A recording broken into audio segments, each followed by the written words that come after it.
Cuando era niño, pensaba que la realidad era tan sólida como mis sentidos dictaban. Mi curiosidad se centraba en lo material, lo tangible.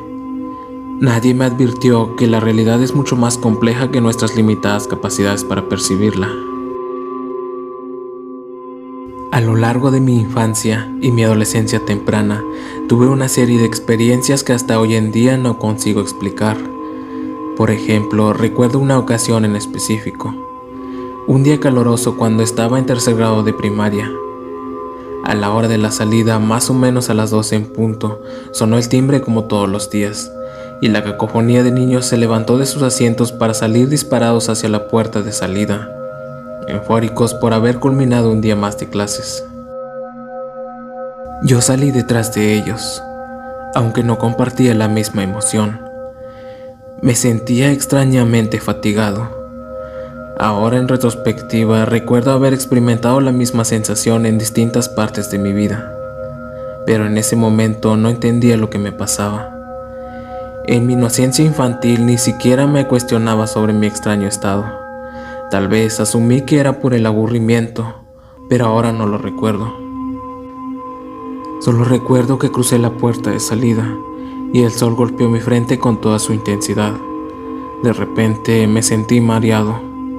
Mis párpados se sentían pesados y me invadieron las ganas de dormir. Era absurdo. Definitivamente no era el lugar ni el momento para ponerse a descansar.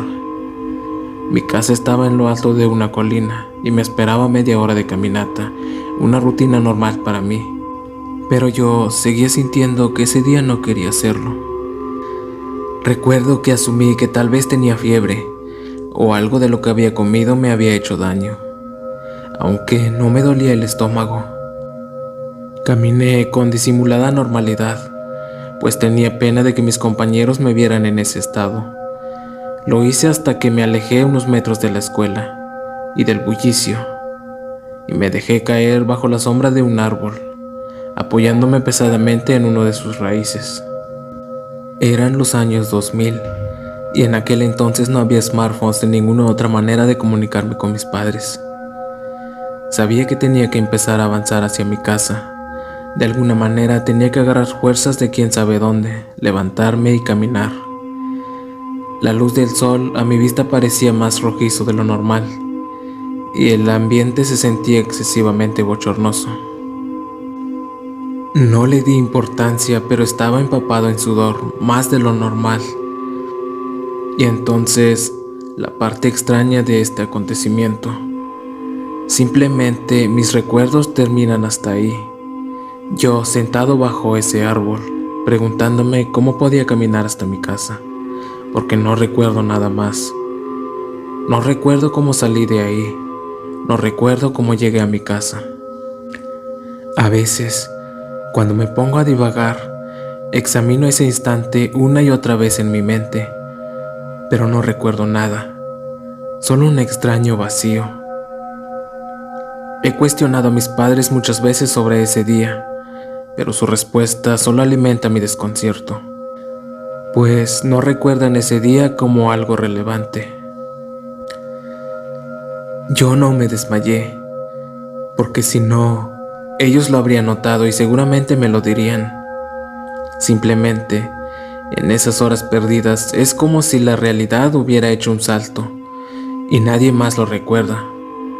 Pero yo sí, tal vez porque a mí sí me afectó. Desde entonces he vuelto muchas veces a ese lugar. Ya no vivo en ese pueblo, pero cada vez que lo visito voy bajo ese árbol y me siento bajo su sombra y me pongo a reflexionar. ¿Qué me ocurrió ese día? ¿Por qué simplemente no me acuerdo? ¿Por qué nadie se acuerda? Comparto esto porque después de la aparición de Internet, descubrí que muchas personas experimentaron circunstancias similares. Aunque nadie tiene una respuesta clara, es agradable saber que no soy el único. Es una jugada extraña de la mente o la influencia de algo o alguien externo, o quizá la inconsistencia de la misma realidad. Sigue siendo algo aterrador. Yo pienso que hay personas más perceptivas que otras, que pueden ver o sentir lo que otros ignoran. La razón sigue siendo un misterio. En otra ocasión les contaré otras más de mis vivencias, y si alguien ha experimentado algo parecido, algo que no le encuentre explicación, puede compartirlo con nosotros en los comentarios. Gracias.